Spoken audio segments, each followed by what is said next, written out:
everyone, welcome to our What's What lecture on the immune system. So today, Daniel Williams, health fitness professional, and myself, Stephanie Bogdan, fitness program manager, will be discussing immunity. So they say you can boost your immune system. Let's find out. Okay, so to start off, just giving us an overview of what we'll be talking about today. We're going to start off just introducing ourselves to the immune system, familiarizing ourselves with what it does within the body. We're going to talk about the importance of immune health. We're going to discuss how you can optimize your own immune health. And then we're going to address the question, can you actually boost your immune system? So starting off, what is the immune system? Well, simply put, the immune system is a complex network of cells, tissues, and organs found within the body that help prevent and fight infections and other diseases. When we break down the immune system, we can put it into two kind of categories. We have the innate immune system, which we can describe as our first line of defense. This is what's natural within the body, right? It's quick acting and it's non-specific. So it doesn't have a very targeted response. It's going to respond to whatever is affecting the body, just generally speaking. This is the skin, the mucous membranes, defense cells like white blood cells, and proteins and different enzymes that help catalyze and break down different components once they're inside the body. Besides the innate system, we have our adaptive immune system. So when the innate system is not enough and can't take care of the foreign body that's coming in and being introduced, we have our adaptive system that can take over and help out. So this system is a little bit slower in its response, but it is more specific. So that means it can directly target whatever is impacting our body. So it's a little bit more impactful in that way. And it also has a memory so that if that foreign body is introduced again, it is already familiar with it. So that's why sometimes you only get sick one time, such as with chickenpox. You only have the sickness once in your lifetime, and then your immune cells remember it so it doesn't happen again. These are also your T and B lymphocytes, which are white blood cells, and as well as your antibodies. Okay, so how does all of that come about in the first place? Well, we have immune system organs. So we'll stop here with the bone marrow and the thymus. So bone marrow is located inside some of our long bones and some of our flat bones. And you can see from this picture here, it's shown inside, maybe it looks like either a femur, could be a femur. It's showing just the red bone marrow here in this photo, but we actually have two types of bone marrow. We have red and we have yellow. The red bone marrow is what produces our cells. So we're talking about platelets, red blood cells, white blood cells. Super important. The yellow bone marrow is more for storing fat.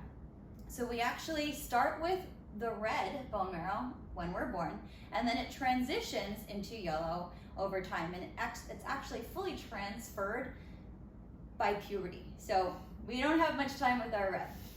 And then the thymus, which is an organ that's pictured here, which is kind of like right here, behind your sternum, is another organ that we use before puberty, and then it transfers over to fat once again. So they are two very important parts of our immune system, but they get the job done early on in life. It doesn't mean that they don't continue helping us as we age, but they have the bulk of their work done before we are adults. And bye-bye. Okay, so next we're going to talk about our lymph nodes. Lymph nodes are found throughout the body, and they're connected to each other by vessels. And the function of the lymph nodes are to transport the lymph fluid. And within that fluid, there are things like proteins and bacteria and sometimes viruses. And it's their job to filter out anything that doesn't really belong there. So it's one of our lines of defense to help filter through the blood anything that shouldn't be part of our system. And there's hundreds of them, and they're not pictured clearly here, but they're kind of like a bean shape, and we have clusters of them in certain spots of the body, like the base of the neck. The doctor always feels for swollen lymph nodes, right? We also have some under the armpits and in the groin area. And we also have the spleen. Looks really big in this picture, but the spleen is an important organ, However, it's not a vital organ because we do know of some people that have had to have their spleens removed due to one reason or another. But the spleen does play a big role in filtering out our blood. So again, any unwanted microorganisms that comes through the bloodstream, it'll get filtered around in here, and the spleen knows what does and does not belong. It actually has a system where it checks things, and it's kind of like a quality control. So if something, even a red blood cell, that's not up to par, nope, you can't go through, we're gonna filter you out. So if you did have your spleen removed, then you are at a higher risk for having decreased immunity, and therefore sometimes your doctor will ask you to take an antibiotic or take a supplement to help with your immune system. And those are the main organs. There's a ton of obviously white blood cells and everything involved, but we're gonna get to the good part now. Okay, so immune health importance. Well, you might already kind of figure why is it important. The immune system helps keep us healthy. But beyond that, right, we're exposed to different foreign substances, which is anything that's not indigenous to the body, anything from an outside source. We're exposed to those every single day, from allergens, food toxins, air pollution depending where we live, light pollution, it could be all sorts of things. We're exposed to them every single day, so having a healthy immune system is basically just going to give us a foot up on whatever we're exposed to throughout the day. That's pretty much what we have here as well in the next bullet point. A healthy immune system keeps the body prepared to combat foreign substances. We want to allow us to be in that position. We don't want to, again, be a step back. We want to have a foot up on whatever we're exposed to. So putting our own body in that position to do so is going to benefit us in the long run. Just like with a car, you don't want to be running on flat tires and old oil. You want to have everything that's fine-tuned and ready to go just in case we're exposed to something that we're not, already prepared for. Then we can respond in a better way. So quote down here, better to have it and not need it than to need it and not have it, really resonates with this. You want to be prepared and you don't want to be caught, unprepared. Yep, and that's exactly what the immune system does. Yep. Mm-hmm.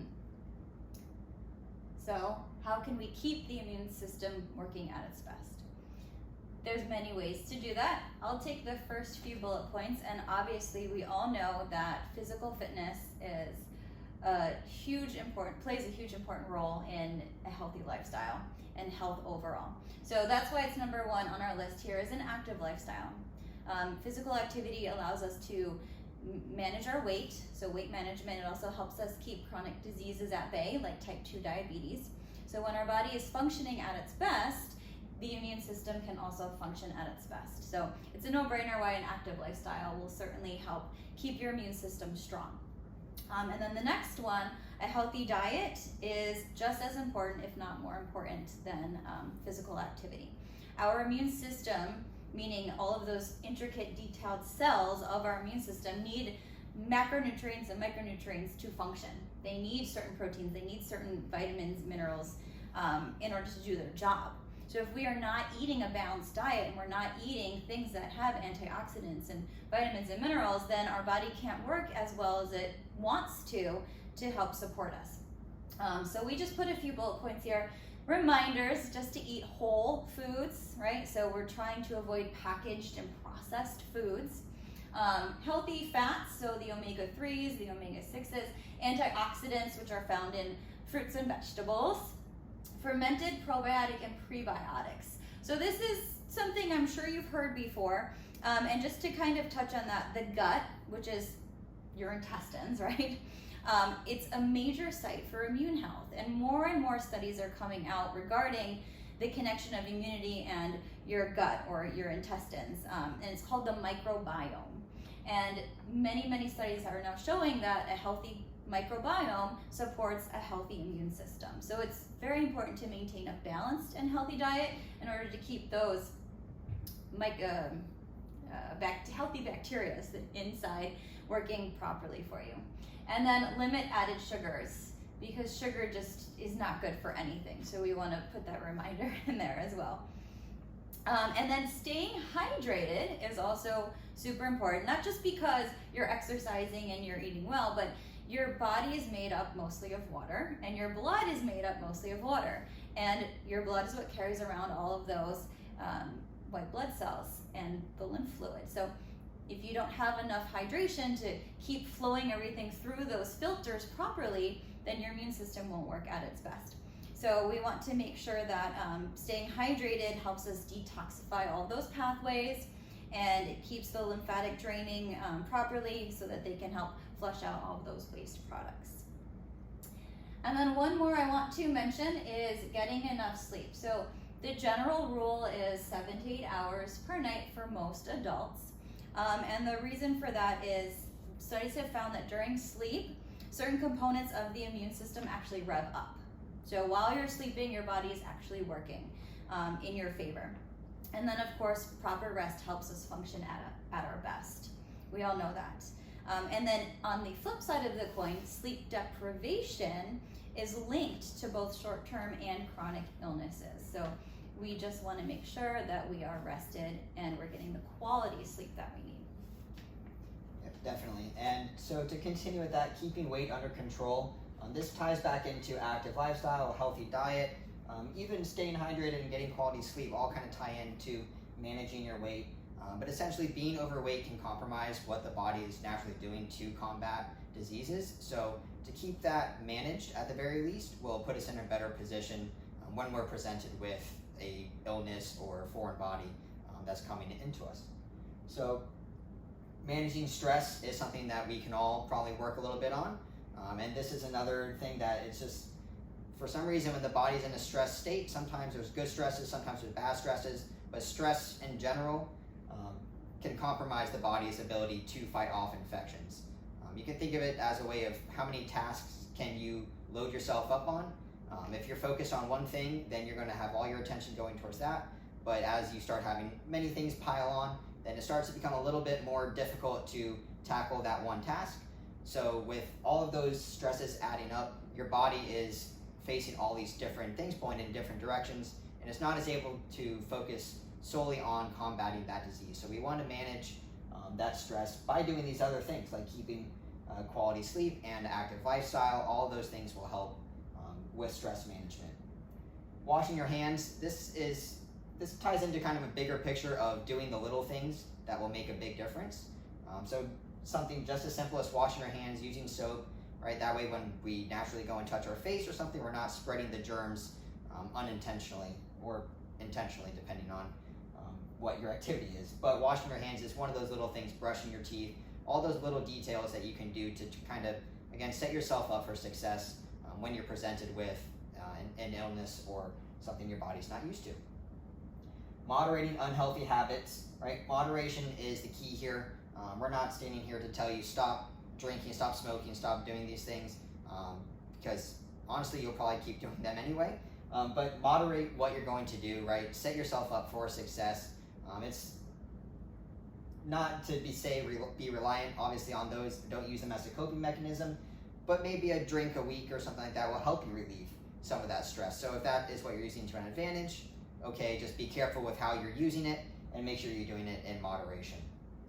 Finally, manage chronic diseases. Again, tying back everything in here, setting yourself up for success. If we're not managing our chronic diseases, then we're just asking for our body to not be prepared to fight off those diseases that we're facing. So we want to set ourselves up in the best position to be ready for whatever the body faces. Okay, so boosting immune health. This consistency was kind of a late add-on to the slide here, but consistency is really when we talk about boosting immune health. Sometimes the term boosting can kind of make us think that, okay, if we do this one thing once a day for 1 second, then we'll boost our immune health and we'll be good for the rest of the day. Although it might be true that giving ourselves a boost will help us feel good in the short run, the most important thing for boosting our immune health in the long run is consistency. So these immune shots and supplementation, they're great in the short term, and they can definitely provide you benefits, especially depending on how you respond to it personally. But doing something long term, like having an active lifestyle, healthy diet, managing stress, all of those things with good consistency will be the best way that you can boost your immune system in the long run. Don't think of it as just the quick fix, think of it as the big picture, okay? So speaking of immune shots, these are kind of a fun thing that people like to talk about and that you like to do, filled up with ginger, turmeric, all these healthy antioxidants that are great for the body, loaded with vitamins. You find them in an easy little shot glass, they're super easy to take. There's a little bit of discrepancy on how effective they really are in the totality of your diet, but if you take an immune shot and you enjoy it and you think that it makes you feel better, it's not going to do you really any harm to take it. So go right ahead and do so. Careful being reliant on them, right? We don't want to just say, okay, I took this immune shot, now I'm good, I got all my antioxidants, got my vitamins, I can go back to not caring about my health. Don't let that happen to you, right? If you're taking the immune shot, let it be part of that bigger picture, right? Let it be just one component of everything that you're doing to keep yourself set up to fight those infectious diseases and whatever you're presented with. Supplement wisely, right? Consult with your doctor, get your blood work done if you think you might be deficient in something. It's good to be aware of what we're deficient in, but supplement wisely also for the monetary impact. It can take a toll over time if you're shelling out money for something that maybe isn't even affecting you, but there are certain supplements out there that do provide great benefit, right? B12 is a good one, depending if it's lacking in your diet. Vitamin D, vitamin E, there's all these different supplements that you can take. But consult with a doctor, talk with someone who's knowledgeable about it, and supplement wisely. See what works with your body and how you respond to different supplements. Mm-hmm. So meditation has shown great results for many people. Scientifically speaking, we need a little bit more studies under our belts, but definitely meditation helps reduce stress. So when we reduce stress, we already mentioned it in the previous slide, our bodies work at a better functioning level. So meditation has been shown to help reduce stress, and it has been shown to help boost the immune system just because of all those other great benefits of relaxing, of being mindful, that show the results. So meditation is a great way to boost the immune system, but like Danny said, there is not a quick fix. So if I meditate today, it doesn't mean I'm going to be healthier today. All of the studies are over a long period of time, over a consistent meditation practice. So it's always good to start now. You're never too old to start a meditation practice, but it is that over time that it shows the results. And then acupuncture, again, I put a question mark there because it's still debated in the scientific world, but acupuncture has been shown to help stimulate specific portions of the autonomic nervous system. And that's through specific acupoints. So a trained, licensed acupuncturist knows where those points are. And those points in turn have shown to help improve the immune system. It's been shown to cause a rise in levels of interferon, which is one of the immune system's messengers, a hormone. And then it also has anti-inflammation effects, so that's also another way to help treat some diseases. And then vaccines. We all know about vaccines. Vaccines can lower your chance of getting an illness. They help with that. They work to boost your body's natural defense so that you can safely develop immunity to whatever that disease is. So I'm quoting the CDC right from their website. The CDC states, a vaccine stimulates your immune system to produce antibodies, exactly like it would as if you were exposed to the disease. After getting vaccinated, you develop immunity to that disease without having to get the disease first. So that's another way to help your immune health. And then last but not least, building your social network and doing so responsibly, because we live in the current time where in certain instances it's better to social distance. So do so responsibly, but having a support group is something that you might not naturally think about as a way to boost your immune system, but it will give you that support and have that comfort of knowing there's someone there you can talk to. And going back to managing stress and all these other details that can impact your overall immunity, having a social network that's healthy can definitely set you up to be in a good position just overall. And these are the resources that we pulled from for the slides. So feel free to go visit them yourself if you want to dive a little bit deeper into some of the information that we covered today.